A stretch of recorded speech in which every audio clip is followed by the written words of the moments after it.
à l'église. Nous avons eu un service funèbre cet après-midi. Nous en aurons un autre demain matin. Alors j'ai dit, allons vite à l'église, afin de ne rien manquer du service. Je ne savais pas que Frère Neville me dirait, viens, montons cher, et parle un petit peu. Mais je suis vraiment heureux d'avoir l'occasion de vous saluer de nouveau au nom du Seigneur Jésus et pour son amour, sa bonté et sa miséricorde envers nous tous et envers notre frère, le pasteur, ici. Vous savez, Frère Neville est un peu différent de beaucoup de ministres. Un ministre, quand il cède sa chair, c'est quelque chose qui lui coûte vraiment. Vous ne vous rendez simplement pas compte de ce que ça fait.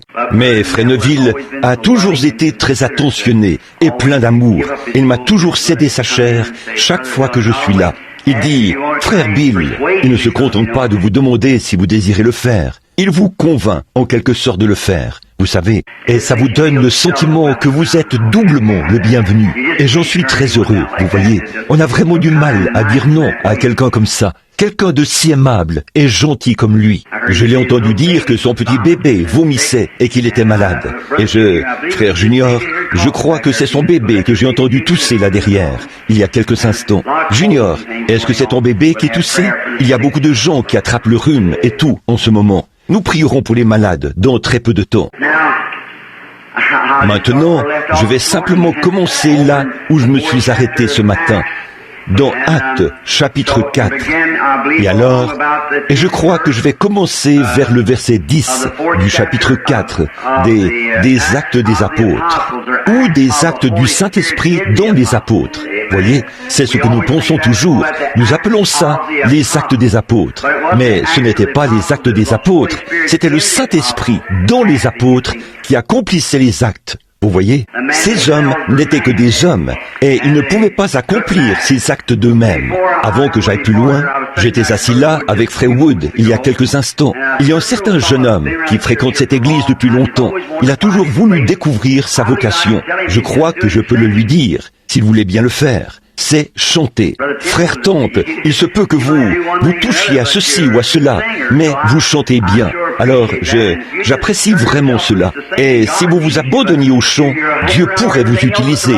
Mais faites tout sauf ce qu'il faut faire. Appliquez-vous à chanter. Voilà votre talent. Vous devez l'utiliser. Merveilleux. J'aime ces cantiques à l'ancienne mode. Pas vous?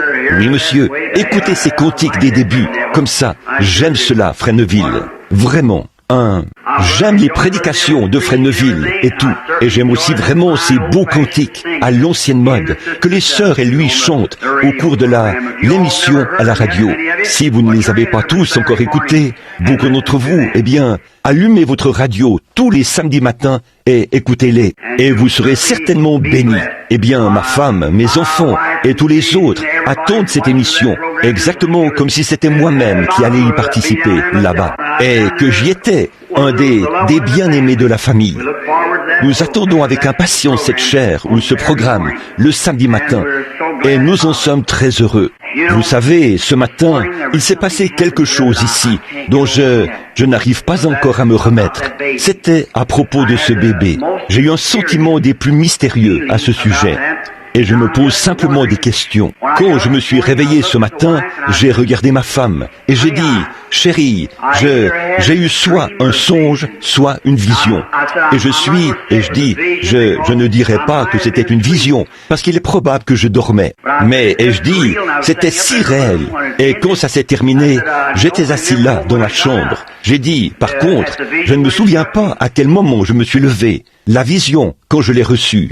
Mais quand je suis arrivé ici, et que j'ai vu toutes ces choses se produire exactement, il y a quelques jours, j'avais appelé Sir Cox pour lui parler d'un bébé qui était dans la même condition. Ça devait être ce bébé. Ce petit avait les yeux rongés par le cancer. Son petit œil était complètement rongé ici, et on ne voyait plus que l'orbite là. Cela avait attaqué l'autre œil, et le bébé était étendu là, inerte. Et un chirurgien bien connu de Louisville avait dit à sa mère de l'emmener ici pour que je prie pour lui. Alors je crois que Dieu a qu'il a donné une vision pour ce bébé. Et aussi sûr que je crois me tenir sur cette estrade ce soir, ce bébé est guéri. Oui, monsieur. Il est très rare pour moi, frère Cox, de m'embrouiller au sujet de ce genre de choses. Bon, cela m'est arrivé une fois. Je n'arrivais pas à tirer au clair le cas de frère George Wright. Quand frère McDowell m'avait appelé pour que j'aille à son lieu de travail ou visiter la mère de Charlie, là-bas. Et elle était presque sans vie, là, à l'hôpital. Et frère Mac voulait que j'y aille. Alors, je suis allé voir le bébé. Ça faisait 4 jours que j'allais voir frère George. Et je l'aimais. Mais je croyais de tout mon cœur qu'il s'en allait. C'est vrai, je croyais qu'il était en train de mourir. Et selon les médecins, il n'avait aucune chance de s'en tirer. Les caillots de sang se dirigeaient vers son cœur. Alors, il n'y avait rien à faire. Madame Wright, notre sœur, qui est assise ici, m'a demandé mon opinion là-dessus. Après avoir prié pour lui pendant 4 jours, j'ai dit, je crois que c'est terminé pour lui. Et la petite Edith m'a posé la question à ce sujet. Je me suis abstenu de lui dire. J'ai dit, oh, mais elle continuait d'avoir la foi. Elle a cru, elle a tenu bon. Et frère Shelby, qui est assis là derrière, il est comme mon propre frère de sang. Il m'a rencontré là-bas et a dit, que penses-tu de papa? J'ai dit, Shelby, je crois vraiment qu'il va partir. J'ai dit, je crois qu'il est en train de nous quitter. J'ai dit, eh bien, il a 73 ans. Il a déjà vécu tout le temps qui lui a été fixé. Dieu ne lui a promis de vivre que 70 ans. J'ai dit, je crois que c'est terminé pour lui. Et ce soir-là, quand je suis arrivé chez moi, en revenant de là, frère Mac a tenu à ce que j'aille là-bas. Charlie m'y a emmené en voiture, loin. Il est arrivé là-bas et nous ne sommes rentrés que très tard dans la nuit, ou tôt le matin. J'y suis simplement allé et j'ai prié pour cette femme. C'est tout ce que je pouvais faire. Une fois à la maison, je suis entré dans la chambre. Je me suis déshabillé et je me suis préparé pour aller au lit. Et à ce moment-là, j'ai entendu quelqu'un parler. J'ai regardé et là se tenait une femme aux cheveux gris. Elle se tenait dans une cuisine en train de parler à quelqu'un au téléphone. Et il se trouvait que c'était la mère de ce garçon. C'est vrai. Et puis j'ai vu le vieux Saul qui est juste à côté de la maison de frère George. Et j'ai vu des mottes de terre qui tombaient, de la boue ou de la terre. Ça ressemblait à de l'argile. C'était de la terre et c'était de la boue. Et il a dit que c'était une tombe. C'était quelque chose au sujet d'une tombe et que beaucoup de ceux qui se moquaient de lui iraient dans la tombe avant lui ou quelque chose comme ça. Et je n'arrivais pas à saisir clairement cela. J'ai donc rapidement contacté Sir Wright. Je l'ai appelé et je lui ai dit, je crois bien que c'était Sir Wright, que je ne comprenais pas bien ce que cette vision montrait. Quoi qu'il en soit, la mère de Charlie est finalement revenue à la maison. Elle était chez elle en train de parler au téléphone et tout était exactement comme la vision l'avait montré. Je pense qu'elle n'est plus de ce monde maintenant. Mais elle est revenue chez elle exactement comme cela l'avait dit, alors qu'on disait qu'elle ne pourrait même pas vivre jusqu'au matin. Mais elle l'a fait. Bon, c'était simplement par rapport au fait que Dieu nous avait fait savoir qu'il avait exaucé notre prière. L'autre jour, quelqu'un a demandé, ou plutôt c'est cet homme qui a écrit le livre récemment. Il a dit, un homme souffrait de la prostate, et a-t-il dit, il a été guéri. 1 an plus tard, il a dit qu'il était de nouveau malade. Eh bien, absolument, vous pouvez être guéri ce soir et être de nouveau malade de la même chose demain matin. Vous pouvez être un pécheur ce soir et vous pouvez être un pécheur ce soir et un chrétien demain matin. Vous pouvez être un chrétien ce soir et un pécheur demain matin. Certainement, un médecin peut donner de la pénicilline à un homme qui souffre d'un mauvais rhume ou d'une pneumonie, et cet homme sera guéri sur le champ. Puis, on refait des examens, et tout est parfaitement clair. Pas la moindre trace de pneumonie ou de fièvre. Et le lendemain, cet homme peut très bien mourir de pneumonie, de la même chose. Pas vrai? Ça n'a rien à voir. Vous voyez, c'est simplement s'étouffer avec le moucheron et avaler le chameau, comme le dit le vieux dicton. Mais quoi qu'il en soit, alors quand je suis revenu, je parlais à Sir Wright. Je suis alors allé, et j'ai de nouveau eu une vision. J'ai vu frère George Wright assis là, derrière. Et moi, j'entrais par la porte. Il s'est avancé par ici, a traversé cette allée. Puis, il est allé jusque là-bas et m'a serré la main, tout en marchant. Il ne pouvait pas marcher. Vous connaissez tous son état. Un caillot sanguin lui avait paralysé les jambes, comme ça. Et le médecin dit, ça se dirige vers son cœur. Il pourrait mourir d'un moment à l'autre. Donc, à l'âge de 73 ans, il n'avait pas la moindre chance de vivre. Je suis revenu le dire à l'église. J'ai appelé Sir Wright. Non seulement cela, mais je suis allé là-bas, et là-bas chez lui, les gens, 2 hommes étaient assis chez lui ce matin-là, je crois. Pas vrai, frère Georges? 2 hommes étaient chez vous le matin où j'y suis venu. Le voisin de palier et un grand gaillard. J'ai dit, oh oui, comment? Je crois, n'est-ce pas vrai, Edith? Oui, ils étaient 2. Oui, il était mal en point. Mais j'ai dit, ne vous inquiétez de rien, parce que frère Wright viendra au tabernacle. Il marchera de nouveau, car c'est ainsi dit le Seigneur. Je me suis embrouillé à ce sujet. J'ai dit, il y a quelque chose au sujet d'une tombe. Et alors, ce qu'il en était, lorsque la vision m'a clairement été révélée au sujet de ce qu'il en était, cela concernait ceux qui s'étaient moqués de lui pour avoir quitté l'Église dont il était membre, qui ne croyaient pas à la guérison divine. Et ils verraient leur tombe être creusée, et ils sauraient qu'ils mourraient avant lui. Combien en reste-t-il depuis ce temps-là?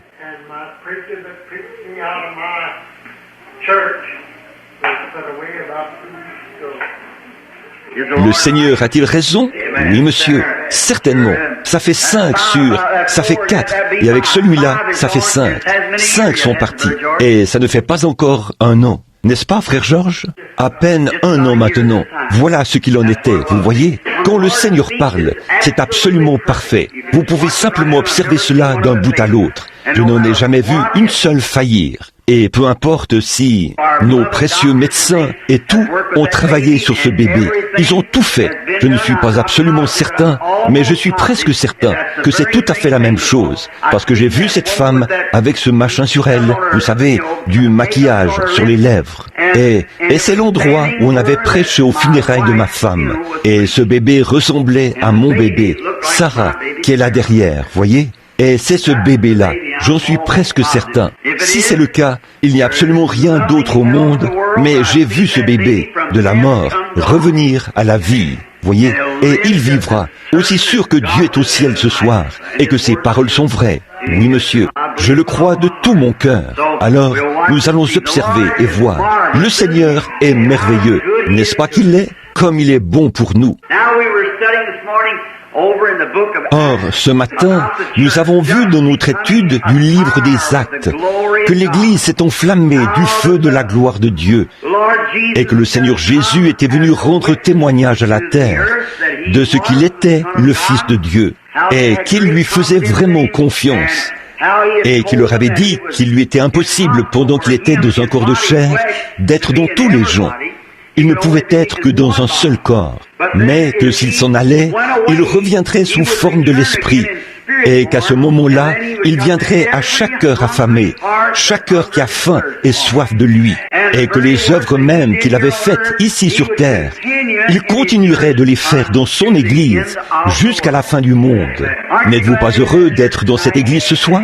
Pas sous le toit de cette Église. Je veux dire, dans l'Église, il n'y a qu'une seule Église, et on n'y adhère pas. On ne peut pas en recevoir de papier. On y entre par la naissance. C'est tout. On est dans cette Église. Et c'est par la grâce qu'on y naît. Vous ne pourriez pas avoir faim d'y entrer. Vous n'en avez aucun désir. L'idée même de cela vous répugne. À moins que Dieu lui-même ait décrété que vous serez dans cette Église. Et si un jour vous faites partie de cette Église, Dieu le savait avant la fondation du monde, que vous seriez dans cette Église. Il a décrété cela. Et il vous a prédestiné à être dans cette Église. N'est-ce pas merveilleux? Tous ceux qui entendront ma voix viendront à moi. Pas vrai? Et tous ceux que le Père m'a donnés viendront à moi. Et je les ressusciterai au dernier jour. Vous voyez, bon, les gens disent, je ne crois pas à ces choses-là. Ne les méprisez pas. Plaignez-les. Vous voyez, priez pour eux. En effet, ils n'ont rien ici à l'intérieur. Et ils n'auront probablement jamais rien qui puisse les amener à croire. C'est d'un point de vue théologique qu'ils croient cela. Ils disent, eh bien oui, je crois que c'est simplement... Mais ce que je veux dire, c'est qu'ils ne peuvent pas croire à moins que Dieu soit vraiment dans leur cœur. Voyez? Et vous ne pouvez pas. Jésus a dit, celui qui écoute mes paroles et qui croit à celui qui m'a envoyé a la vie éternelle. Pas parce qu'il a adhéré à l'Église, pas parce qu'il a été baptisé, pas parce qu'il a fait ceci, parce qu'il a poussé des cris, parce qu'il a fait cette autre chose. ces choses-là sont très bien. Adhérer à l'église, se faire baptiser, pousser des cris. Mais il a dit, celui qui a la vie éternelle, c'est parce qu'il a cru. Maintenant, dans Actes 2:38, Pierre a dit, repentez-vous et que chacun de vous soit baptisé au nom de Jésus-Christ pour le pardon de vos péchés et vous recevrez le don du Saint-Esprit.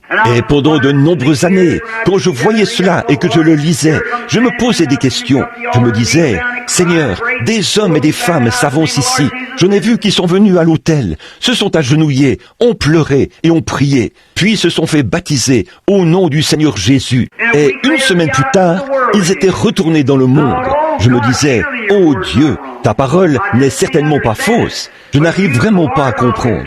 Mais toi, Seigneur, si je reste avec toi, tu as dit que ta parole demeurerait en moi. Alors, je suis resté avec lui jusqu'à ce que je vois maintenant ce qu'il en est. Il l'a fait connaître, vous voyez, et je n'ai jamais su ce qu'il en était jusqu'au jour où le Seigneur l'a dévoilé. Et voilà que c'était juste là, devant moi. À ce moment-là, j'ai vu que pour commencer, ces gens n'étaient pas ce qu'ils devaient être. Vous voyez, que nul ne peut venir à moi si mon Père ne l'attire. Cela ne dépend pas de celui qui veut l'être. C'est Dieu qui, par élection, rend cela possible. La question n'est pas de savoir si vous voulez cela ou non. Vous n'avez rien à y voir. C'est Dieu. Lui, il endurcit qui il veut endurcir. Il fait miséricorde à qui il veut. C'est vrai. Et peu importe qui vous êtes, ou le rang que vous avez, que vous soyez un président, ou que vous soyez un clochard dans la rue, ça n'y change absolument rien. Dieu fait miséricorde à qui il veut. Et avant le commencement du monde, il a prédestiné que tant de personnes, tout au long des âges, qui elles étaient, seraient sauvées. Et tous ceux qu'il a prédestinés viendront à lui. C'est vrai, tous viendront, et aucun d'eux ne sera perdu. Il a décrété, a dit qu'il y aurait une église là-bas. Elle serait sans défaut, elle serait sans ride. Et maintenant, alors que les âges avançaient, comme nous l'avons vu ce matin au cours de la leçon, ces grands docteurs orthodoxes, renommés et raffinés au possible, ils étaient tout ce qu'il y avait de plus saint sur la terre.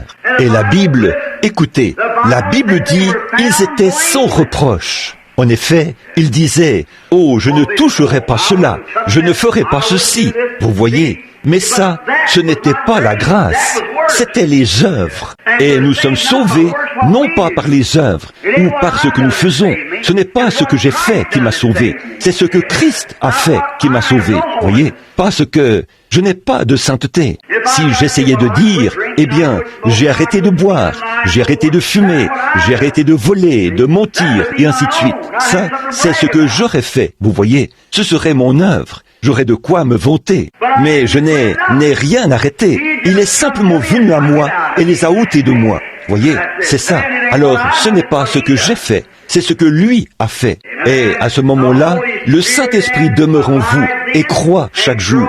Il croît tout simplement et se développe de plus en plus.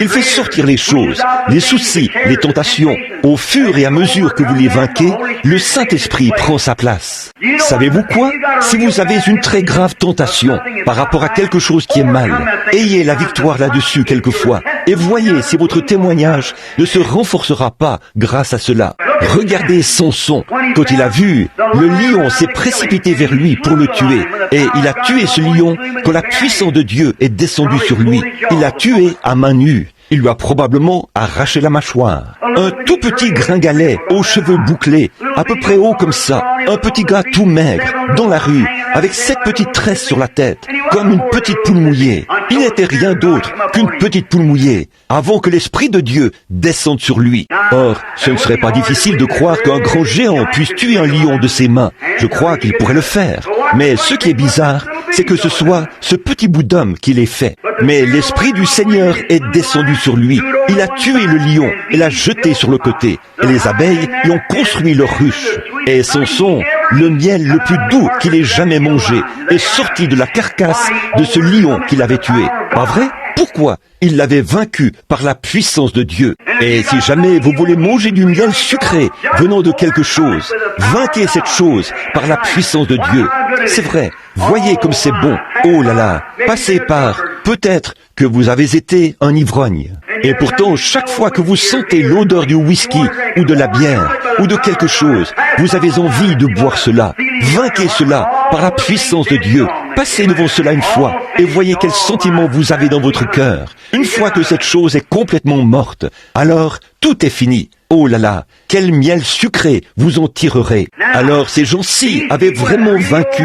Le jour de la Pentecôte, ils avaient tous été remplis du Saint-Esprit. Les puissances de Dieu étaient sur eux. Des dons leur avaient été donnés, le parler en langue et tout. Ils passaient des moments merveilleux et l'Église était en feu.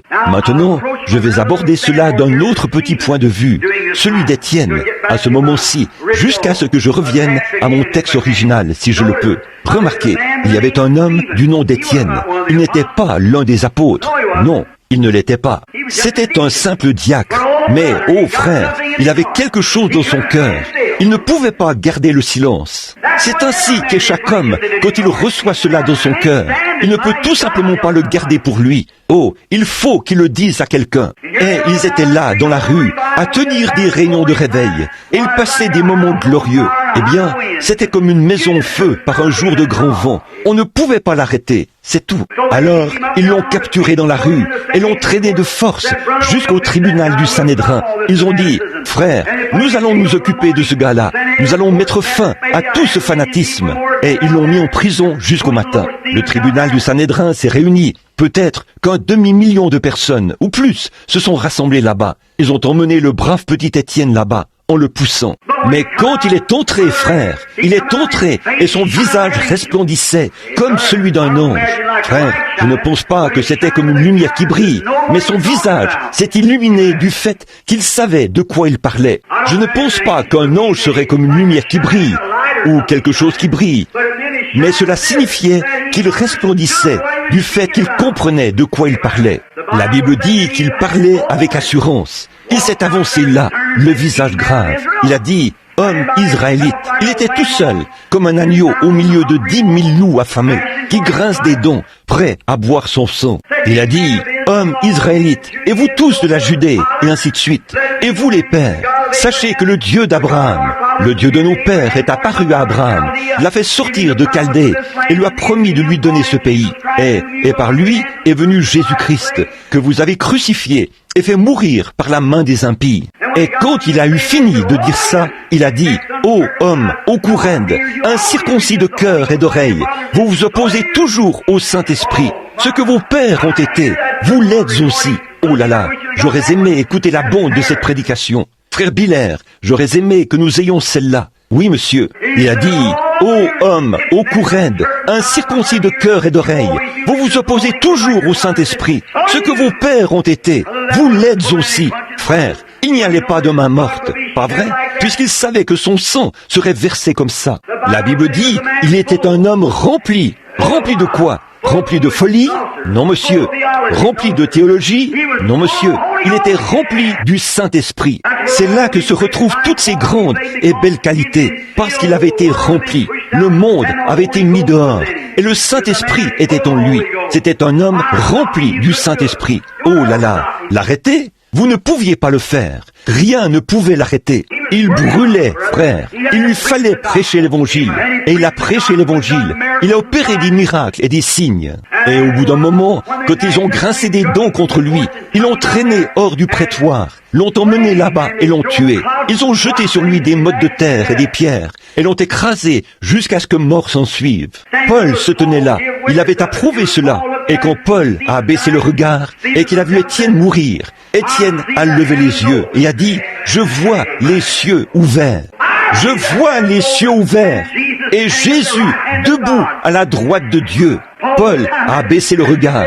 J'imagine qu'il s'est gratté la tête et qu'il s'est dit, « Qu'est-ce qui se passe ?» Il a dit, « Seigneur, ne leur impute pas ce péché. » Et il s'est endormi, bercé dans les bras de Dieu. Eh bien, Il n'a plus senti une seule autre pierre. À partir de cet instant-là, Dieu l'a pris dans ses bras et l'a bercé pour qu'il s'endorme, exactement comme le ferait une mère avec son nourrisson. Dieu l'a placé sur la poitrine de Christ, l'a transporté jusqu'au trône de Dieu, où il est en paix. Il est compté parmi les martyrs. Et là-bas ce soir, il a une couronne de martyrs. Il est immortel et il se tient parmi les hommes. C'était Étienne là, rempli du Saint-Esprit. C'est vrai, les mottes de terre étaient devenues indolores, les grosses pierres aussi, alors qu'elles s'abattaient sur sa tête. Dieu l'a bercé jusqu'à ce qu'il s'endorme. La Bible n'a jamais dit qu'il est mort. La Bible dit, il s'est endormi. Amen. C'est ainsi que meurent les chrétiens. Amen. Très bien. Donc, il passait des moments merveilleux. Cet événement leur a été rapporté, comme l'a dit Fréneville dernièrement. Pas juste, cela a vraiment stimulé le zèle des apôtres et tout. Il fallait qu'ils fassent quelque chose à ce sujet. Les voilà repartis prêcher l'évangile en y mettant toute leur énergie. Pierre et Jean, deux hommes ignorants et sans instruction, sont passés par la porte appelée la Belle. Oh là là, le diable s'est dit, bon là, ils sont juste en train de prêcher là-bas, ça ne fera aucun mal. En effet, tous ces gens croient dans le fait de prêcher et tout. Mais quand ils ont passé la porte appelée la Belle, un homme était étendu là. Le Saint-Esprit a dit, Pierre, cet homme-là peut être guéri. Il a la foi. Lorsqu'il a vu qu'il avait la foi pour être guéri, il a dit, lève-toi. Il l'a aidé à se mettre debout et l'a soutenu jusqu'à ce que ses chevilles deviennent fermes. Et il est parti en bondissant et en sautant, tout en louant Dieu. Vous savez quoi? Cela a causé plus d'ennuis que toutes les prédications qu'ils ont jamais prêchées. Frères, que quelque chose de phénoménal commence. Vous verrez se dresser contre la personne tous les voyous, tous les chiens de l'enfer, assoiffés de sang. Pas vrai? C'est vrai. Je vous le dis, Pierre a prêché un sermon le jour de la Pentecôte, et 3000 âmes ont été sauvées. Le diable n'a même pas bougé de son lit. C'est vrai. Oh, eh bien, laissez-les tranquilles. Voyez? Mais il est passé par la porte, appelée la Belle, le lendemain, et il a guéri un homme boiteux de naissance. Et tout l'enfer s'est déchaîné contre lui. C'est vrai, on l'a jeté en prison, et on l'a gardé là toute la nuit. Oui, monsieur, on l'a mis en prison, là, dans la cellule, à cause de la chose phénoménale. Le diable a dit, voyons donc, je ne peux pas laisser cela commencer, la guérison divine. S'ils le font, ils vont vraiment chambarder tous mes plans. C'est vrai. En fait, je peux très bien les duper de temps à autre avec un peu de théologie, mais je ne peux certainement pas les duper face à cette chose véritable qui est en train de se produire et que les gens voient s'accomplir. Je vais simplement arrêter cela avant que ce groupe n'entre en scène. Il n'a jamais pu arrêter cela à cette époque-là. Il ne peut pas arrêter cela maintenant. C'est vrai, l'évangile de Dieu continuera d'avancer encore et encore. Et quand il n'y aura plus de cieux ou plus de terre, cette parole demeurera toujours la même. Car les cieux et la terre passeront, mais mes paroles ne passeront point. Elles ne peuvent pas passer. Ces paroles sont tout aussi immortelles que Dieu lui-même. Elles ne peuvent pas passer. J'en crois chaque mois. Tout ce que Jésus était, il l'est maintenant. Et il le sera toujours. C'est vrai, il est le même hier, aujourd'hui et éternellement. Le même Saint-Esprit qui est descendu le jour de la Pentecôte est le même Saint-Esprit d'aujourd'hui. Je reconnais qu'il était foulé aux pieds, ridiculisé, mal interprété, qu'on en a présenté une image inexacte. Et tout le reste comme ça, c'est juste la contrefaçon du diable. Mais il existe un vrai et authentique baptême du Saint-Esprit qui produit les mêmes résultats que ceux qu'ils ont obtenus le jour de la Pentecôte. C'est vrai, le diable a certainement ses appâts à Corneille là-dehors. Je vous dis la vérité, chaque fois que vous voyez un épouvantail, souvenez-vous, quelque chose de bon se trouve dans les parages. C'est vrai, certainement, on ne voit pas d'épouvantail autour des vieux ananas ou, je veux dire, des orangers, des osages là-dehors. C'est sous les grands arbres, aux bons fruits, qu'on voit des épouvantails, parce qu'on veut éloigner les oiseaux. Le diable remplit d'épouvantail la vraie religion du Saint-Esprit. Il en met autant que possible. En effet, c'est là que se trouve Jésus-Christ, le Fils de Dieu ressuscité, et sa puissance immortelle, le même hier, aujourd'hui et éternellement. Amen. Ça signifie qu'il en soit ainsi. Très bien.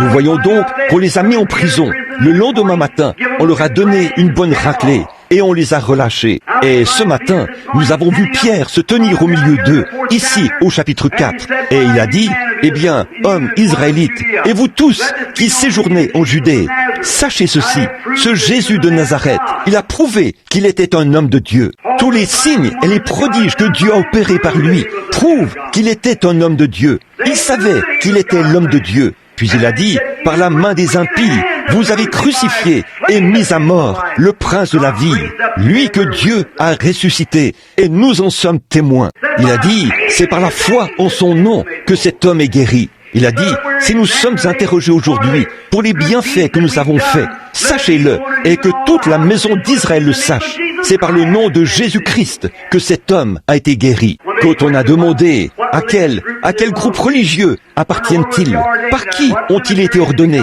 de quel cimetière sont-ils sortis, ou quelque chose comme, quelle est l'origine de tout ceci? Qui vous a donné le droit de le faire? Montrez-nous le groupe dont vous êtes les représentants pour que nous puissions retourner voir les anciens et voir la raison pour laquelle vous le faites. Oui, monsieur, nous voulons voir que l'Église enseigne ce genre d'hérésie par ici.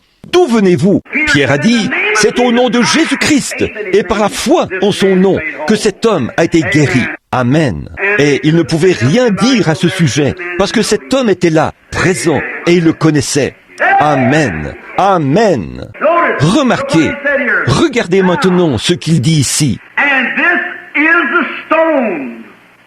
Et Jésus est la pierre qui a été rejetée par vous qui bâtissez. Il n'y a de salut en aucun autre nom, car il n'y a sous le ciel aucun autre nom qui a été donné parmi les hommes, par lequel vous deviez être sauvés. Oh, le rejet de la pierre. La pierre avait été rejetée. Pourquoi? Au moment où il bâtissait le temple de Salomon. Je veux que vous remarquiez la très belle image qu'il y a ici. Quand ils ont entrepris la construction du temple de Salomon, les pierres étaient taillées. Elles provenaient d'un endroit et d'un autre endroit et d'ailleurs. Certaines pierres étaient taillées comme ceci et d'autres comme cela. Mais la Bible dit qu'à l'assemblage, il a fallu 40 ans, je crois, pour ériger ce temple. Et il n'y a pas eu le moindre grincement de scie, ni le moindre coup de marteau pendant 40 ans.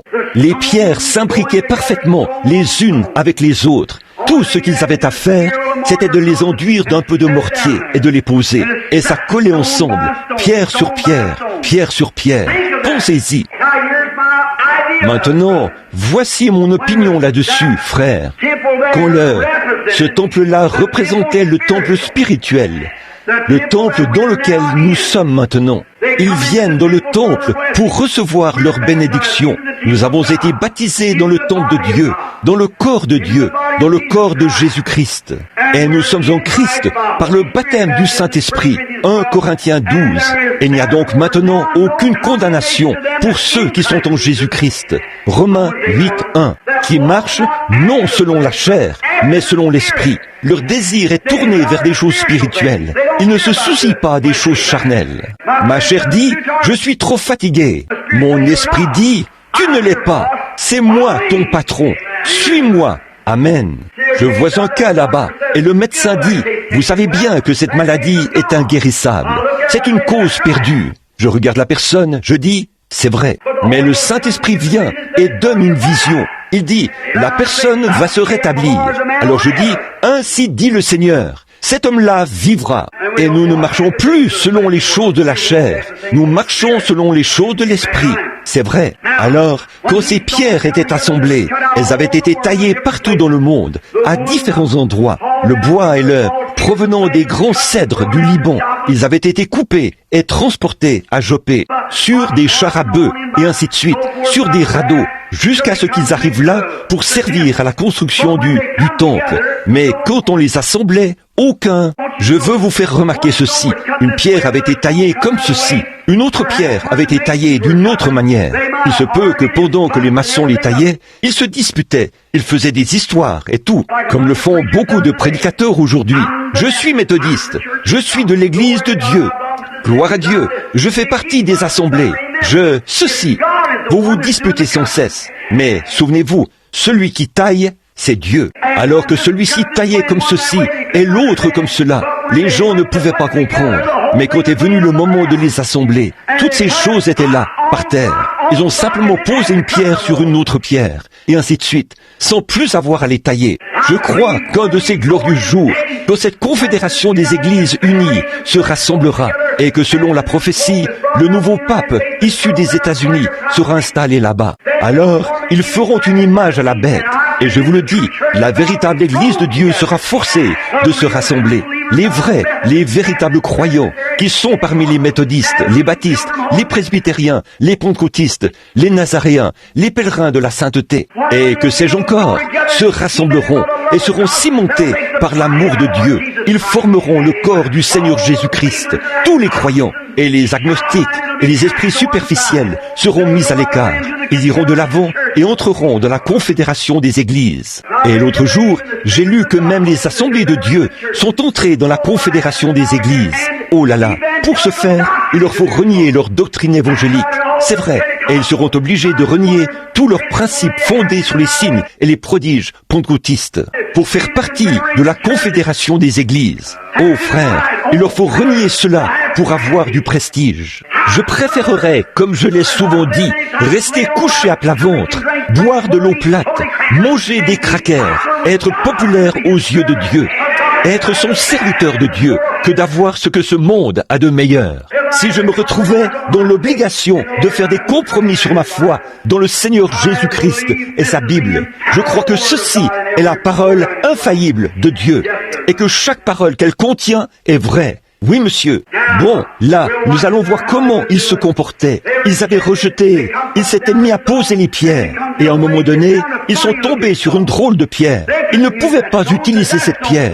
Ils disaient, cette pierre n'est d'aucune utilité. Et ils ont jeté cela quelque part là-bas, dans le tas de mauvaises herbes. Ils ne pouvaient pas l'utiliser. Elle avait une drôle de forme. Ils ont essayé d'ériger leur bâtiment et ils sont arrivés à un certain endroit. Là, ils avaient placé toutes les pierres. Ils les avaient placées comme ceci. Ils sont arrivés à un endroit où ils n'arrivaient pas à trouver de pierres pour faire le coin. Ils ont poursuivi leur construction et le travail avançait encore et encore. Et l'édifice est arrivé au point où ils ne pouvaient plus aller plus loin, car il leur fallait une pierre angulaire. Ils ont cherché parmi toutes les pierres afin de trouver une pierre angulaire, mais ils n'arrivaient pas à en trouver une. Et tout à coup, quelqu'un s'est avancé vers le tas de mauvaises herbes. Et la pierre même qu'ils avaient rejetée était la pierre angulaire. Et c'est ce qu'il en est aujourd'hui, mes amis. L'église méthodiste, c'est très bien. L'église baptiste, c'est très bien. L'église presbytérienne, les pentecôtistes, les nazaréens, les pèlerins de la sainteté, peu importe laquelle, elles sont très bien. Mais ce qu'il y a, frères, c'est qu'ils rejettent la vraie pierre angulaire. Voilà pourquoi l'évangile n'est pas proclamé dans le monde entier avec de la puissance, des signes et des démonstrations. Parce que les dénominations retranchent la puissance même de ce qui est phénoménal. Lorsqu'ils disent « les jours des miracles sont passés », la guérison divine, ça n'existe pas. Le parler en langue, ça n'existe pas. Le surnaturel, ça n'existe pas. Ça, c'était pour une époque passée. Et vous verrez, frères, que tous ceux qui disent cela sont directement mis au rencard. Elles ne sont rien de plus que des organisations, des clubs. Ils sont beaucoup de gens qui y adhèrent, c'est vrai. Mais la Bible dit, ils auront l'apparence de la piété, mais renieront ceux qui ont fait la force. Éloigne-toi de ces gens-là. Mais en tant qu'Église, ils constatent que toutes ces dénominations ont essayé de bâtir quelque chose. Ils ne peuvent bâtir sur rien d'autre que Jésus-Christ et la justice. Et si vous recevez Jésus-Christ et que vous dites que c'est insensé, vous dites « Oh, j'ai reçu Jésus ». Si vous recevez Jésus, vous recevez quelque chose qui vous dit que cette parole de Dieu est inspirée. Et il est le même Seigneur Jésus ce soir. Il accomplit et fait exactement les choses qu'il a dit qu'il ferait. Sinon, vous n'avez pas reçu le Seigneur Jésus. Vous avez reçu de la théologie, mais pas le Seigneur Jésus. Car quand Jésus entre dans votre cœur, il se passe quelque chose. Et vous croyez tout ce que Dieu dit. Non seulement ça, mais vous savez que c'est vrai. Tous les démons de l'enfer ne sauraient vous enlever cela. Eh bien, vous croyez cela. Certainement, Dieu l'a dit. Et c'est réglé. Quand l'ainsi dit le Seigneur est prononcé, vous placez votre espérance juste là, à la vie, à la mort. Vous y croyez, quoi qu'il en coûte. Vous êtes prêt à sceller votre témoignage de votre sang à tout moment, car vous croyez que c'est la vérité. Vous savez que c'est la vérité, car Dieu l'a dit. Et quelque chose au fond de vous sait que c'est la vérité. Mais là, si vous l'abordez du point de vue de l'instruction, eh bien, vous pourriez argumenter sur ceci et argumenter sur cela et dire « ceci n'existe pas et cela n'existe pas. Nous ne croyons pas ceci. » Et nous ne croyons pas cela. Vous savez, argumentez. Vous dites, oh, eh bien, je ne peux pas croire une chose comme cela. Il se peut que vous viviez la même chose à New Albany ce soir. Des gens qui présentent des arguments contre Dieu. Pourquoi cela? Écoutez ce qui est écrit un peu plus loin, et vous verrez la prière que ces gens ont faite. Il a dit, pourquoi ce tumulte parmi les nations, et ces vaines pensées parmi les peuples? Vraiment, Seigneur, au sujet de ton Fils Jésus, et accorde à tes serviteurs, alors qu'ils priaient d'un même accord. Ils ont dit, accorde à tes serviteurs d'annoncer la parole de Dieu avec assurance, en étant dans la main de ton Fils Jésus, pour guérir les malades. Amen. Que Dieu nous vienne en aide, afin que nous ayons une réunion de prière comme celle-là. Et quand ils ont prié, le bâtiment où ils étaient assemblés a tremblé. Oh là là, c'est ce dont nous avons besoin ce soir. Des hommes et des femmes qui sont d'un même cœur et d'un même accord, comme eux l'étaient. Ils ne prêtent aucune attention à ceci ou cela ou autre chose, mais vous êtes absorbés en Jésus-Christ. Mon espérance n'est fondée sur rien d'autre que sur le sang et la justice de Jésus. Que le soleil se lève demain ou non, tous unis, nous nous engageons par un serment devant Dieu de servir le Seigneur Jésus et de suivre ses pas, quoi qu'il en coûte. C'est alors que vous verrez l'Église continuer à avancer. Amen. Il a dit, il n'y a de salut en aucun autre nom, car il n'y a sous le ciel aucun autre nom qui était donné parmi les hommes, par lequel vous deviez être sauvés. Il y a une certaine petite dame qui fréquente cette église. Elle n'est pas un membre d'ici. Elle est méthodiste, mais elle nous aime. Et elle fréquente cette église. Une autre dame lui a dit, « À quelle église vas-tu » Elle l'avait interpellée. J'ai entendu cela. Elle a dit, « À quelle église vas-tu » Elle a dit, « Je vais au Branham Tabernacle ». Elle a dit, « Tu veux dire que tu as l'intention d'aller là pour écouter ce genre de doctrine, t'asseoir là pour écouter ce genre de choses ?» Elle a dit, « Quel genre de doctrine ?» Eh bien, ils font trop de cas de Jésus. Pour le baptême, ils utilisent son nom dans le baptême et utilisent son nom pour tout le reste. Car la Bible dit, mes frères, il n'y a sous le ciel aucun autre nom qui ait été donné parmi les hommes par lequel vous puissiez être sauvés. Certainement. Je vous le dis, frères, je ne suis pas un querelleur, mais j'aimerais que n'importe quel homme me prouve par la Bible, n'importe où et n'importe quand, que ça, ce n'est pas vrai. C'est vrai, peu importe ce qu'ils disent, vous êtes des insensés et tout le reste, ça n'y change rien. L'autre jour, j'étais dans une librairie. J'y étais allé dans le but d'acheter des livres. Et la dame a dit, je ne voudrais pas les avoir sur mes étagères. Je ne les vends pas. Elle a dit, une dame est passée et les a tous achetés. Elle en avait 7. Et cette dame les a tous achetés. Je pense qu'elle voulait simplement s'en débarrasser. Et il y avait... Le sujet de la guérison divine a été mis sur le tapis. Il y avait là 2 prédicateurs méthodistes et un presbytérien. Les prédicateurs méthodistes et le prédicateur presbytérien ont pris ma défense. Ils ont dit, vous avez raison. Au moment de partir, je me suis demandé ce que frère Shire était présent à ce moment-là. Frère Creech est arrivé au même moment. Quand ils se sont tous mis à descendre, qu'ils ont commencé à se déplacer un peu, ce prédicateur méthodiste s'est avancé et a mis les mains sur mon épaule. Il a dit, frère Branham, quand vous étiez encore tout jeune, je suis passé là où vous grimpiez sur des poteaux, vous travailliez avec une paire d'éperons et vous aviez le visage sale. Et il a dit, je savais que vous enseigniez la guérison divine. Et ma pauvre vieille mère était couchée là-bas. Elle souffrait d'une maladie des reins. Aucune possibilité qu'elle se rétablisse. Elle était couchée, mourante. Et vous êtes venu, vous avez déposé vos éperons et vos outils. Vous vous êtes agenouillés par terre et vous avez prié pour ma mère. Une semaine plus tard, le médecin l'a déclarée totalement guérie. Il a dit, ça fait 23 ans et elle est en parfaite santé et se porte bien aujourd'hui. Peu m'importe que ce soit mon église ou quoi que ce soit d'autre, je crois. Alléluia. Voilà. C'est ça. Sur cette pierre, je bâtirai mon église. Et les portes du séjour des morts ne peuvent pas prévaloir contre elle. Les époques peuvent venir et partir, et les choses peuvent changer, mais l'évangile de Jésus-Christ demeurera le même tout au long des âges éternels. Sur cette pierre, je bâtirai mon église. Quelle était cette église ? Quelle était cette pierre ? Posez cette question à l'Église catholique.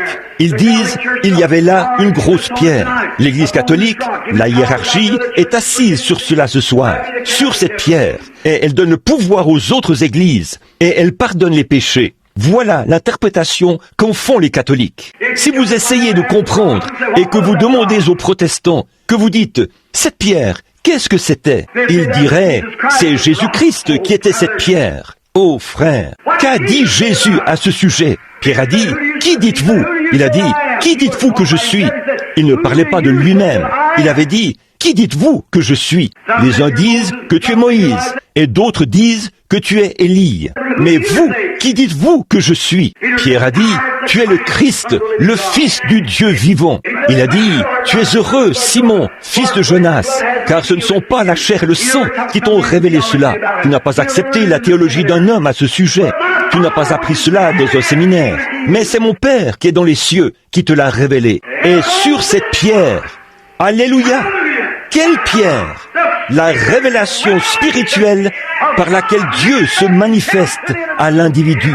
Alléluia! Sur cette pierre, je bâtirai mon église, et les portes du séjour des morts ne peuvent pas prévaloir contre elle. Quand un homme est véritablement né de l'Esprit de Dieu, et que, du sommet de la tête jusqu'au bout des orteils, il a été transformé par la puissance de la résurrection du Seigneur Jésus-Christ, que ses idées égoïstes ont disparu, et que Dieu a cet homme entièrement sous son contrôle, alors il croira chaque parole écrite du Seigneur Jésus-Christ, et il mettra chacune d'elles en pratique. Sur cette pierre, je bâtirai mon église, et les portes du séjour des morts ne peuvent pas prévaloir contre elle. Amen. Il y aurait de quoi vous sentir religieux, n'est-ce pas ? Certainement. Jésus est la pierre rejetée par vous qui bâtissez. Et il n'y a de salut en aucun autre nom, si ce n'est ce nom du Seigneur Jésus. Et la Bible dit ici que ils savaient que c'étaient des hommes du peuple, sans instruction. De quelle école viennent-ils ? Une bande de nigauds qui arrive là. Eh bien, qui est cette bande d'illettrés ? Des gens illettrés et sans instruction. Eh bien, ces hommes ne connaissent même pas leur alphabet. Eh bien, écoutez le langage qu'ils emploient. Des, het, hint, int, tot, fait et perish. Quelle sorte de gens est-ce ? Voyons, dans quel séminaire avez-vous étudié ? Vous êtes docteur qui ? Voyez ? Mais ils étaient bien obligés de les reconnaître, parce qu'ils savaient qu'ils avaient été avec Jésus. C'est ça l'essentiel, frère. Si vous n'arrivez pas à faire la différence entre des grains de café et des grains de haricots, mais si vous connaissez le Seigneur Jésus-Christ et la puissance de sa résurrection, je préférerais avoir ça plutôt que n'importe quoi d'autre. Oui, monsieur. Oh là là. Oh Dieu, ancre-moi là, que je me repose sous l'arbre, où la source coule si librement, où l'agneau est la lumière, et l'âme des sauvés ne meurt jamais. Fais que je m'ancre là, oh là là, là là, que je m'asseye près de l'arbre toujours vert, une fois le voyage de cette vie terminé. Oh, ne convoite pas les vaines richesses qui passent rapidement. Cherche à obtenir ces trésors célestes. Ils ne passeront jamais. Tiens la main immuable de Dieu. Tiens sa main immuable. C'est vrai, à la fin de ce voyage, si à Dieu tu as été fidèle, ta belle demeure dans la gloire, ton âme ravie verra un de ces soirs, ou un de ces matins, ou un de ces midis, votre âme se retirera de votre corps, comme une dent qu'on arrache. Vous marchez sur des fils ténus, qui pourraient se rompre à tout moment. Mais qu'est-ce que ça peut me faire ? Qu'est-ce que ça peut vous faire ? Car de ses ailes éternelles, il l'élèvera. Une fois cette âme sortie d'ici, il s'en saisira. Il y aura quelqu'un là, au bout du chemin, oh là là, pour la porter et l'entourer de ses bras éternels, et la faire traverser la vallée de l'ombre de la mort, pour la faire paraître là-bas, devant le Père, irréprochable et irrépréhensible. Alors, pourquoi s'inquiéter? Pourquoi nous soucier de ce que le monde a à dire, ou de ceci, cela, autre chose? Tant que nous tenons la main immuable de Dieu dans la nôtre, pourquoi nous soucier de quoi que ce soit? Que les gens, que tout le monde, que les hommes, les femmes, les enfants, que tous ceux qui sont ici et qui ne connaissent pas le Seigneur Jésus-Christ, donnez-moi une raison pour laquelle vous ne devriez pas le servir.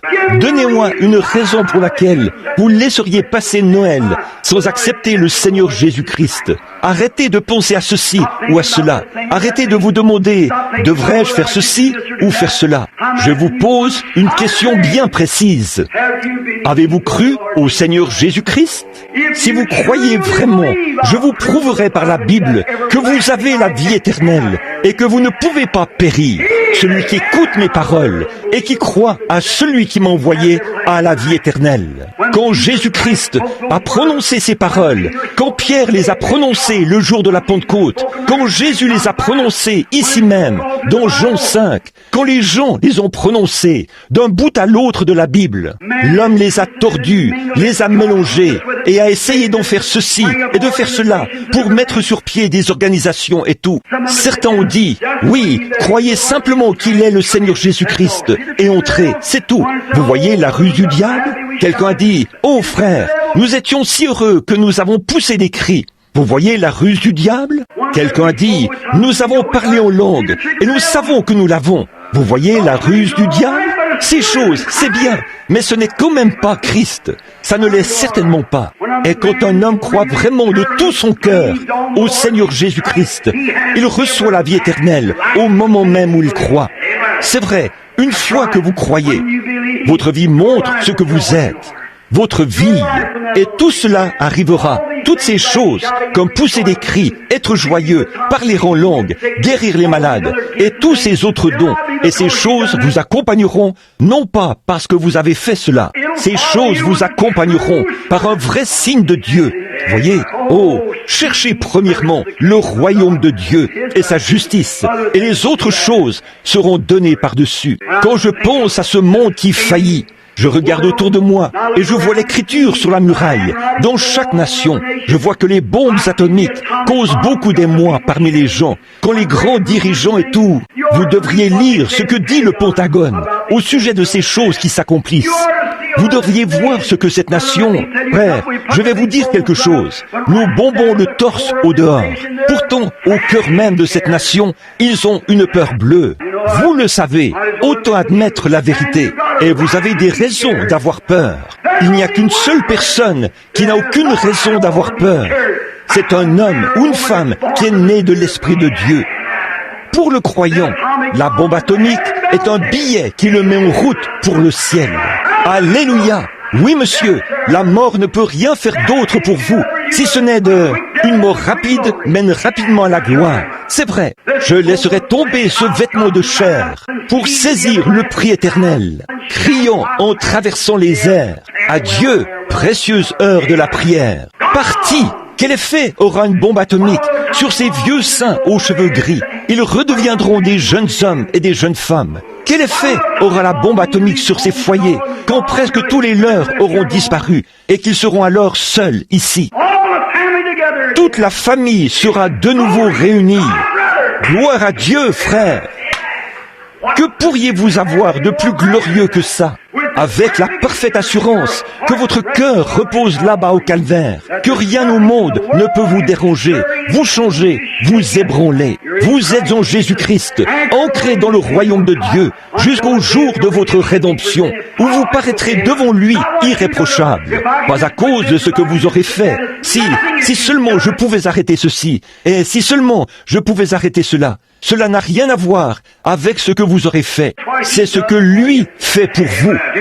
Croyez-vous de tout votre cœur, de toute votre âme, de toute votre pensée? quand Pierre allait, ou je veux dire Philippe, quand il allait baptiser l'eunuque, il lui a dit, voici de l'eau, qu'est-ce qui empêche que je ne sois baptisé? Pierre, Philippe a dit, attends un instant, si tu crois de tout ton cœur, de toute ton âme, de toute ta pensée, si tu crois cela, il a dit, je crois de tout mon cœur, de toute mon âme et de toute ma pensée, que Jésus-Christ est le Fils de Dieu. Il a arrêté le char, ils sont descendus dans l'eau, et il l'a baptisé. Puis le Saint-Esprit a enlevé Philippe de sa vue et il ne l'a plus jamais revu. Il l'a transporté dans les airs sur une distance d'environ 300 kilomètres. Puis il l'a fait descendre sur terre et l'a de nouveau lancé en réveil. C'est vrai, c'est vrai. Oh là là, ce Dieu qui vivait en ce jour-là est le même Dieu aujourd'hui. Quand je pense à Paul, là-bas sur le navire, ce soir-là, ils avaient perdu toute espérance d'être sauvés. Le petit navire était plein d'eau et il était dans un très piteux état. Plus personne n'avait d'espérance. Tous s'étaient résignés. Et Paul était assis là, dans la cale. Ce soir-là, il était probablement en train de prier. L'ange du Seigneur est venu à lui et lui a dit, « Paul, ne crains point, car je te ferai comparaître devant César. Il faut que ton témoignage soit entendu là-bas. Je t'ai donné tous ceux qui naviguent avec toi. » Je peux voir Paul là, sur le navire, arriver en courant, agiter sa petite main et hurler, « Alléluia !» Il hurle, « Un instant, les frères, un instant !» Ils ont dit, « Oh, il y a un homme qui est si paniqué qu'il a perdu la raison. » Voilà, c'est ça. Et tous les docteurs en théologie se sont avancés pour voir ce qui se passait. Il a dit, « Prenez courage, prenez courage !» Ils ont dit, « Le pauvre là, il est devenu fou.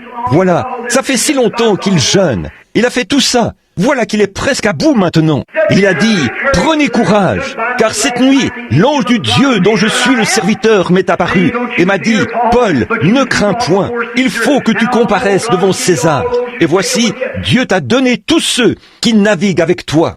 Il a dit, mais le navire doit faire naufrage sur une certaine île, car j'ai vu cela dans une vision. Mais je crois Dieu qu'il en sera exactement comme il me l'a montré.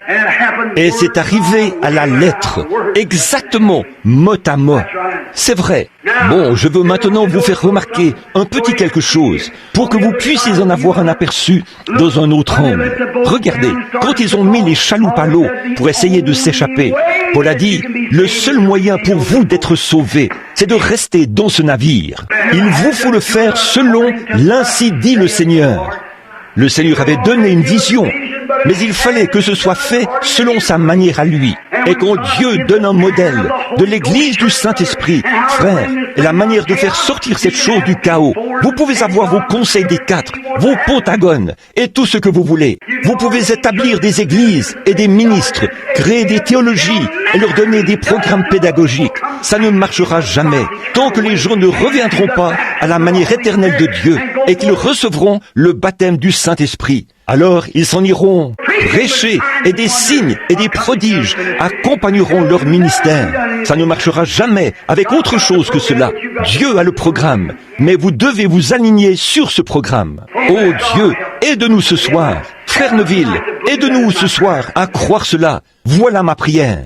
Car il n'y a de salut en aucun autre nom, si ce n'est au nom du Seigneur Jésus. Maintenant, alors que nous entrons à présent dans la période de Noël, et qu'ici, tout est décoré avec des choses en rapport avec le Père Noël, au lieu de Jésus. Ils ne l'écrivent même plus en toutes lettres. X-M-A-S, qui est l'abréviation du mot anglais Christmas, qui signifie Noël en français. On n'écrit même plus Christ en toutes lettres dans le mot Christmas. Ils mettent, eh bien les gens ne pensent même pas à la naissance ou à quoi que ce soit à propos de Christ. Pourtant c'est vraiment de ça qu'il s'agit. La seule chose à laquelle ils pensent, c'est au Père Noël, avec qui ils l'ont remplacé. Et au lieu de se réjouir par l'Esprit de Dieu, ils vont là dehors, s'enivrer et se réjouir. Voyez, voilà ce qui fait la différence. Alors, après tout, frères, sœurs, je ne peux pas arrêter cela. Vous ne pouvez pas l'arrêter. La parole de Dieu a dit qu'il en serait ainsi. Les hommes aimeront le plaisir plus que Dieu. Comment allez-vous empêcher cela? Ayant l'apparence de la piété. Ils fréquentent tous des églises. Oui, monsieur. Ayant l'apparence de la piété, mais reniant ceux qui ont fait la force. éloigne-toi de ces gens-là. Je suis si heureux ce soir, amis chrétiens, d'être avec vous ici ce soir. Je suis si heureux d'avoir eu le privilège de vous parler de tout mon cœur. Et mon cœur tout entier est enveloppé dans ce message. C'est là depuis le jour même où Dieu m'a donné le baptême du Saint-Esprit, ici même, à Jeffersonville, dans l'Indiana, lorsque j'ai cru en son Fils, Jésus-Christ, et que je l'ai accepté ici, dans un petit hangar, comme mon sauveur personnel.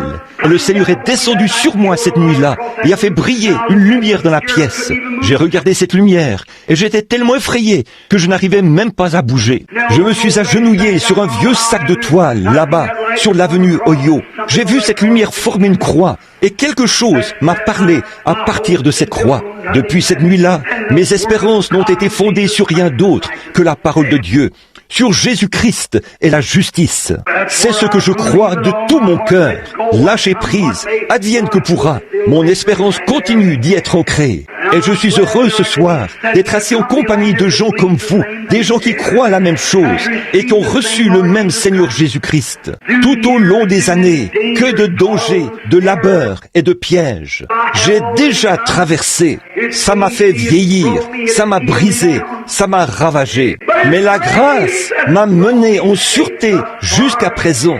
Et la grâce me mènera à la maison.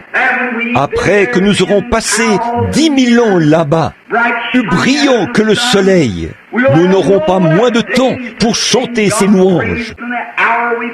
Lorsque nous avons commencé, quand Daniel a eu une vision là-dessus, il a dit, « Quoique les méchants feront le mal dans les derniers jours, ceux qui connaissent leur Dieu accompliront des exploits dans les derniers jours. » Il parlait de ce jour-ci. Savez-vous ce que faire des exploits signifie? Les exploits de la foi opéreront des signes et des prodiges, mais les méchants continueront quand même à faire le mal. Il a dit, ils courront ça et là, et la connaissance augmentera. Mais, est-il dit, scelle le livre, ô Daniel, tu te reposeras, mais tu seras debout dans ton héritage en ce dernier jour. Et ceux qui auront été intelligents ramèneront un grand nombre de gens à Christ. Ils brilleront comme les étoiles du ciel, à toujours et à perpétuité. 40 ans m'ont mis en pièces. Peut-être que 80 ans vous ont mis en pièces. Peut-être que 30 ans ont fait de vous une personne différente. Juste un petit clin d'œil, comme ça, dans le temps. Mais avez-vous déjà regardé l'étoile du matin, quand elle se lève le matin? Vous êtes-vous déjà levé de bonne heure pour la regarder, alors qu'elle est suspendue là-bas dans les cieux, alors qu'elle scintille, qu'elle pousse des cris et qu'elle se réjouit dans le ciel? Elle n'a jamais rien perdu de sa beauté. Elle est tout aussi éclatante et belle qu'elle était le jour où il l'a suspendue, où Dieu l'a suspendue dans son orbite. Elle n'a jamais rien perdu pendant tout ce temps. Elle est là depuis des milliers de milliers d'années. Et elle n'a jamais perdu sa beauté. Et la Bible dit, ceux qui auront enseigné la justice à la multitude brilleront avec plus d'éclat que les étoiles, à toujours et à perpétuité. Alléluia! Frère, être prédicateur, c'est une bonne chose après tout, n'est-ce pas? Oui, vraiment. Être chrétien, c'est une bonne chose. Les temps peuvent être difficiles. Dieu n'a pas promis un lit de roses, mais il a promis une grâce suffisante pour chaque épreuve que vous subirez. C'est vrai. Oui, en effet, la grâce suffit. Il n'est pas sur une rose, un lit de roses, mais Dieu a promis d'accorder la grâce pour vaincre chaque tentation. Quand une croix devient lourde, Christ a promis d'être avec vous.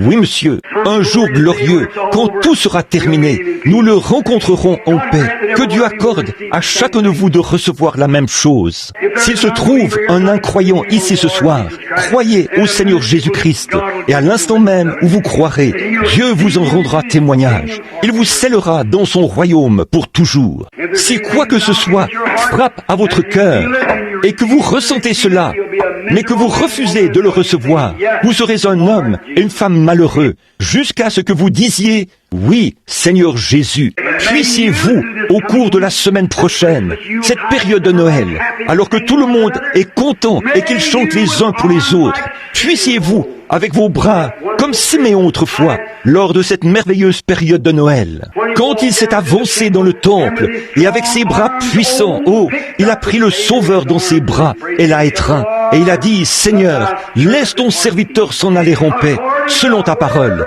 car mes yeux ont vu ton salut. Puissiez-vous, de la même manière, pendant ce Noël, tendre les bras de la foi et étreindre non pas un Père Noël, ni échanger un cadeau, mais puissiez-vous tendre les bras de la foi pour inviter et étreindre dans votre cœur ce même Seigneur Jésus que Siméon a tenu dans ses bras il y a bien des années. Alors, il vous bénira et vous donnera la vie éternelle. Et vous ne pourrez jamais périr, parce que vous avez en vous la vie de Dieu. Vous savez ce que le mot, pas pour aller dans le grec, ça ce sont les gens qui parlent le grec, qui peuvent en discuter. Ici, nous ne parlons pas du grec, c'est de Jésus-Christ que nous parlons dans ce tabernacle. Nous ne venons pas ici avec des phrases empoulées. Nous venons ici ne connaissant rien d'autre que la puissance de la résurrection de Christ. Mais le mot même, le mot grec, signifie la vie éternelle. Ce même mot en grec, dans la traduction, j'ai les deux, en hébreu et en grec, et je les ai étudiés. Je ne suis pas un érudit en la matière. Je ne connais que quelques mots, juste assez pour me dépanner. Quand quelqu'un se met à faire des histoires, je sais comment l'arrêter avec ça. Mais quand on en arrive à un point comme celui-ci, et que le même mot grec qui sert à qualifier la vie de Dieu, c'est le même mot qui sert à qualifier aussi la vie qu'il vous donne.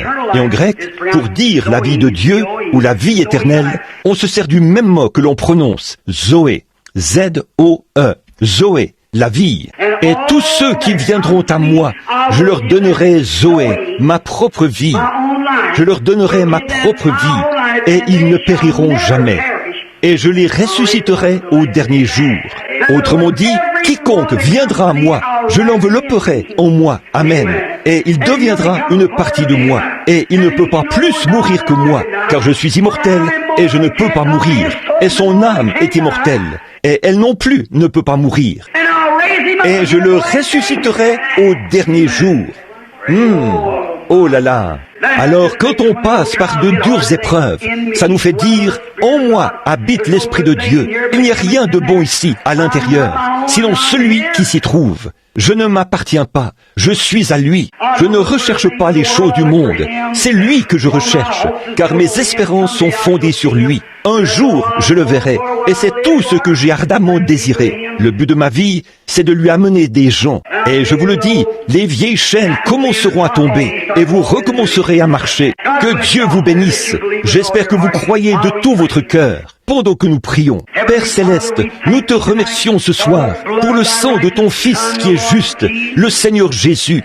Je te remercie ce soir pour le Saint-Esprit et pour le fait qu'il nous a visités ici même, dans ce bâtiment, et même maintenant même. Cet Esprit même qui, selon la parole de Dieu, qui est infaillible et qui ne peut pas faillir, ce même Esprit qui a ressuscité Jésus de la tombe, est ici même, au milieu de nous maintenant. Ô Dieu, puissent les enfants qui sont ici et qui ne te connaissent pas, puissent-ils l'accepter ce soir et croire au Seigneur Jésus-Christ et avoir la vie éternelle. Accorde-le, puissent-ils croire en cette heure même en vue d'obtenir la vie éternelle. Guéris les malades et les affligés. Souviens-toi des foyers endeuillés, Seigneur. Ô Dieu, là, autour de ces cercueils, il y aura des hommes et des femmes qui ne sont peut-être pas sauvés. Que peut-on dire, alors qu'on sait que l'Évangile leur a été prêché des centaines et des centaines de fois? Ô Père, je prie que les hommes et les femmes qui sont ici saisissent la vision ce soir, qu'ils se rendent compte que chacun de nous est mortel et que nous ne savons pas à quel moment nous pourrions être appelés à répondre là-bas au jugement, afin de rendre compte de ce que nous avons fait de Jésus-Christ. À ce moment-là, l'affaire sera classée, le livre sera fermé, il sera fermé et posé là, et rien ne pourra plus être fait. Nous nous jugeons nous-mêmes en le jugeant. Père, ô sonde mon cœur ce soir, Seigneur, sonde-moi, a dit David, et éprouve-moi. Pas seulement David, mais moi, je dis la même chose. S'il y a en moi quelque chose de mauvais, ôte cela, Seigneur. Ô Dieu, ne laisse pas cela traîner en moi, Seigneur. Je n'en veux pas, Père, que cela me quitte. Pas seulement moi, mais aussi tous ces gens qui sont ici ce soir et qui m'ont entendu prêcher, Père. Je prie afin que, s'il y a quelque méchanceté ou quelque péché dans ces gens, tu veuilles ôter tout cela d'eux, Seigneur. Ne laisse pas cela traîner autour de tes enfants que voici. Ô Dieu, éloigne cela. Accorde-leur la grâce d'avoir la victoire dans chaque épreuve. Accorde-le, Seigneur. Puisse la semence de Dieu qui est sortie du panier maintenant prendre racine dans le cœur des gens et croître jusqu'à la vie éternelle. Nous demandons ces bénédictions au nom de Jésus-Christ. Amen. Oh, I want to see him. I want to look up on his face. There to sing forever of his saving grace. On the streets of glory, let me lift my voice. When tears all pass, home at last, ever to rejoice. As I travel through this land, singing as I go, pointing souls to Calvary, to thy freedom flow. Oh, many arrows prick my soul from without within, but my Lord leads me on to His honest plea. Oh, I want to read His look upon His face. Oh, there to sing forever of His saving grace. Oh, the streets of glory, let me lift my voice. My tears will pass, home at last, ever to rejoice. Oh, je désire chanter un de ces jours. Je crois que le Seigneur me permettra de chanter un de ces jours. Oui, quand j'aurai traversé le fleuve. C'est vrai, quand je traverserai de l'autre côté. Peut-être pas de ce côté-ci. Je ne sais pas chanter. Mais savez-vous quel cantique je chanterai? There's nothing between my soul and the Savior. Not of this world delusive dream. I have renounced all sin for pleasure. Jesus is mine. There's nothing between. Oh, between my soul and the Savior. Not of this world deluding dream. I have renounced all sin for pleasure. Jesus is mine. There's nothing between. Combien peuvent le chanter ce soir? La main levée, en guise de témoignage. Nothing between my soul and the Savior. Not of this world deluding dream. I have renounced all sin for pleasure. Jesus is mine. There's nothing between. Est-ce que vous ne vous sentez pas merveilleusement bien avec ça? Celui qui écoute ma parole et qui croit à celui qui m'a envoyé a la vie éternelle. Il ne viendra jamais en jugement, mais il est déjà passé de la mort à la vie. Nous voici ce soir, les mains levées, à chanter « J'ai renoncé au plaisir du péché. Jésus est mien et rien entre nous. Mon travail, mes amis, mes bien-aimés, mon peuple, ma femme, mes enfants, tout ce qu'il y a sur cette terre. Peu importe ce que c'est, il n'y a rien entre mon âme et mon Sauveur. Jésus est mien et rien entre nous. Toutes les autres choses sont secondaires. N'est-ce pas merveilleux? un de ces matins, quand vous entendrez quelqu'un chanter « Grâce infinie », qu'il est doux le son, une fois que vous aurez traversé le fleuve, vous savez, alors que vous serez là-bas et que vous serez redevenus de jeunes hommes et de jeunes femmes, réunis avec tous vos proches qui seront jeunes, là-bas, vous savez, et vos bien-aimés, votre père et votre mère, vous leur serrerez la main en disant « Oh maman, je suis si heureux de te revoir ». Eh bien, regarde, voilà frère Jean qui s'en vient, voilà frère Joe qui arrive. Eh bien, regarde ça, nous passons des moments merveilleux, n'est-ce pas? Et là, quelque part sur la colline, vous entendrez quelqu'un chanter « Grâce infinie », qu'il est doux le son qui un jour a sauvé un misérable comme moi. Vous courez jusqu'au sommet de la colline et vous regarderez là-bas. Vous verrez une petite cabane là, dans le coin. Frère Branham se tiendra quelque part là, en train de chanter « Grâce infinie ». Vous direz, eh bien, gloire à Dieu, il est arrivé à la maison, le voilà, il chante grâce infinie. Oh là là.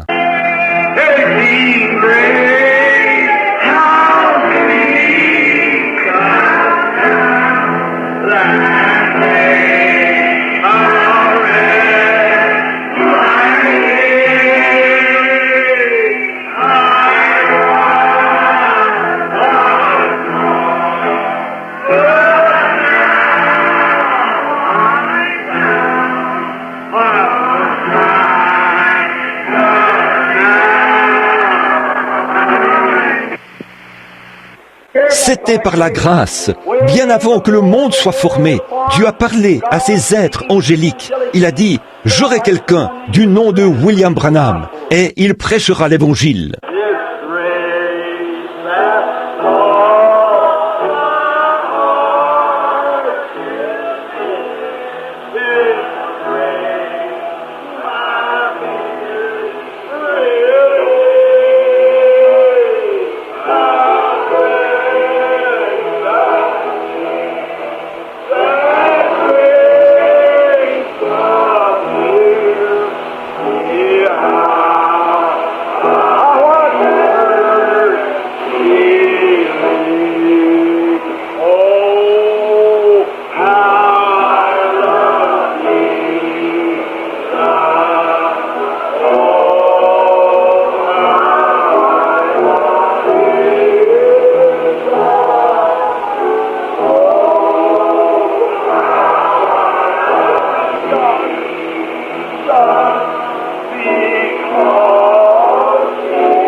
Ce sera merveilleux, n'est-ce pas? J'aime, Père.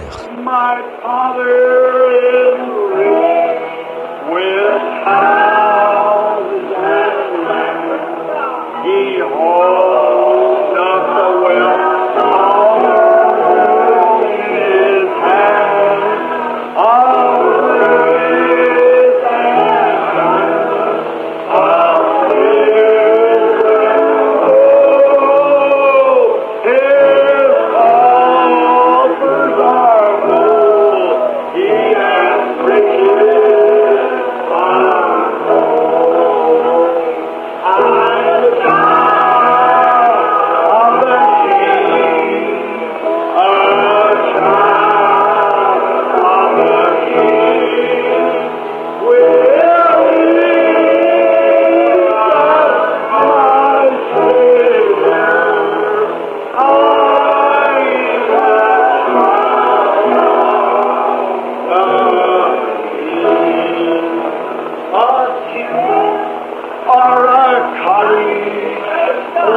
Notre Père céleste, combien nos cœurs sont touchés par ces vieux cantiques composés par le Saint-Esprit. Il y a de très nombreuses années, lorsque des frères qui sont maintenant décédés ont saisi la vision, nous les aimons, car ils nous procurent un fondement solide en ces temps difficiles. Ô Dieu, accorde ce soir que tout péché soit ôté de nous maintenant, alors que nous entrons dans la période de Noël. Ôte le péché, ôte la maladie, Seigneur. Ô Dieu, bénis ceux qui sont dans le besoin ce soir, partout, car nous le demandons au nom de Jésus. Maintenant, il y a des gens qui voudraient s'avancer à l'autel pour qu'on les oigne d'huile et qu'on prie pour eux. Vous pouvez venir pendant que nous fredonnons de nouveau ce cantique, un enfant du roi. Voyez, si vous vous trouvez de ce côté-ci,